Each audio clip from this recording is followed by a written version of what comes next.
¿Qué tal? Les damos la bienvenida. Este material sobre discapacidad sensorial fue preparado por el maestro Raúl Gamboa López, pensando especialmente en toda la comunidad de la licenciatura en Pedagogía de la Universidad Yan.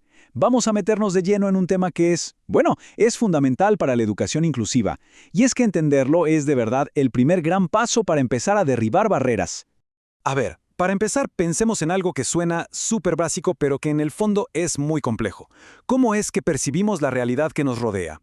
La respuesta, claro, está en nuestros sentidos. Son como nuestras ventanas, ¿no? A través de ellas, todo el mundo exterior entra y llega a nuestro cerebro. Y justo siguiendo esa idea, nuestros sentidos son las verdaderas puertas al conocimiento. No solo se trata de recibir información, también activa nuestro cerebro, fortalecen conexiones, son, en esencia, la base de todo lo que aprendemos. Pero claro, ¿qué pasa si una de esas puertas no funciona como uno esperaría? Pues el camino para aprender simplemente se transforma. Muy bien, entonces vamos a meternos de lleno en el concepto clave de hoy. ¿A qué nos referimos exactamente cuando hablamos de discapacidad sensorial? Para ponerlo fácil, es una condición que limita cómo una persona percibe el mundo. Aunque casi siempre pensamos en la vista y el oído, no son los únicos, ¿eh? Lo más importante aquí es que esta limitación tiene un impacto directo en cómo esa persona puede acceder a toda la información que la rodea. Y este es un punto que no podemos de verdad pasar por alto. Como bien lo resume una educadora diferencial, la discapacidad no define quién es una persona, pero sí moldea la manera en que accede a la información. El enfoque, entonces, siempre tiene que estar en la persona y en su experiencia, no en la limitación. Ahora, es súper importante entender que la discapacidad sensorial no es una sola cosa. Es más bien un espectro, uno muy amplio. Vamos a explorar sus principales formas. Primero tenemos la discapacidad visual. Y esta va desde la baja visión, o sea, cuando todavía hay un resto visual que se puede aprovechar, hasta la ceguera total. Pensemos que casi el 80% de lo que aprendemos nos llega por los ojos, así que en cualquiera de los dos casos, el acceso al aprendizaje necesita adaptaciones, y adaptaciones importantes. Luego está la discapacidad auditiva, que también es todo un espectro. Por un lado, la hipoacusia, que es una pérdida más bien leve o moderada. Por otro, la sordera, que es una pérdida profunda. Y como es lógico, esto impacta de lleno en la comunicación oral y, en toda la información que nos llega por el oído. Ahora, una pregunta que nos lleva un paso más allá. ¿Qué sucede si las dos principales, digamos, autopistas de información, la vista y el oído, están afectadas al mismo tiempo? Es ahí cuando hablamos de sordoceguera. Y aquí hay algo que es vital entender.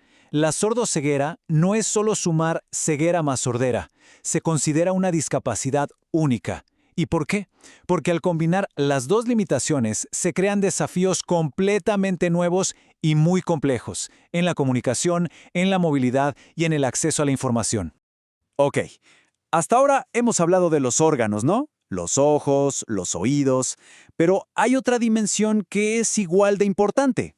¿Qué pasa si los ojos ven perfecto y los oídos escuchan sin problemas, pero es el cerebro el que batalla para procesar e interpretar todo lo que le llega? Justo aquí es donde entran los trastornos del procesamiento sensorial. La mejor forma de imaginarlo, de verdad, es como un atasco, un embotellamiento de tráfico, pero dentro del cerebro. La información sensorial llega, pero ¡pum!, se queda ahí, bloqueada, y el mensaje no fluye como debería para que el sistema nervioso responda bien. Y lo más curioso de estos atascos cerebrales es que se pueden manifestar de dos formas totalmente opuestas. Por un lado tenemos la hipersensibilidad, o sea, una reacción exageradísima a cosas que para otros son normales. Y por el otro, la hiposensibilidad, que es una búsqueda constante de estímulos más fuertes, como si el cerebro necesitara que le suban el volumen para poder registrar la información. Perfecto. Ya que entendemos un poco mejor los conceptos, vamos a lo que de verdad nos importa como profesionales. ¿Cómo aplicamos todo esto? ¿Cuál es nuestro papel, como futuros pedagogos, para crear entornos que de verdad sean inclusivos? La palabra mágica aquí es accesibilidad. Y sí, tal vez suene a algo del mundo de la tecnología, de las páginas web, pero la idea central es perfecta para la educación. El principio es simple, pero a la vez revolucionario. No es la persona la que tiene que adaptarse al entorno, sino que es el entorno el que debe estar diseñado para adaptarse a todas las personas.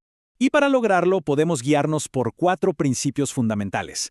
Primero, que sea perceptible, o sea, que la información se presente por varios canales. Segundo, comprensible, que la estructura sea lógica y el lenguaje muy claro. Tercero, usable, que todo el mundo pueda interactuar y participar. Y cuarto, robusto, que el entorno funcione bien con cualquier tecnología de apoyo que el estudiante pueda necesitar. Y todo esto se traduce en acciones muy concretas para el aula. Miren, para un estudiante con discapacidad visual, cosas tan simples como cuidar que haya buena luz o ir diciendo en voz alta lo que escribimos en la pizarra son vitales.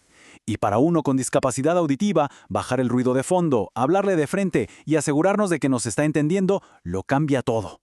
Son pequeños ajustes que generan un impacto gigantesco. Ya vamos llegando al final, y es un buen momento para reflexionar sobre el propósito más profundo de nuestro trabajo. Como futuros educadores, ¿por qué es tan importante que entendamos todo esto? La clave de todo está en cambiar nuestra perspectiva. El problema real no está en el estudiante, está en las barreras que su propio entorno le pone enfrente. Nuestra verdadera chamba, como educadores, es justamente esa, ser detectives de barreras para luego demolerlas. Y esta idea final creo que lo resume todo a la perfección. Nuestro objetivo no es curar a nadie. Nuestra misión desde la pedagogía es rediseñar el entorno, es quitar los obstáculos del camino para que cada estudiante, sin ninguna excepción, pueda llegar a su máximo potencial. Muchísimas gracias por haber visualizado este material de la Universidad JN. Esperamos que les sea de gran utilidad en su formación y sobre todo en su futura práctica como profesionales de la educación.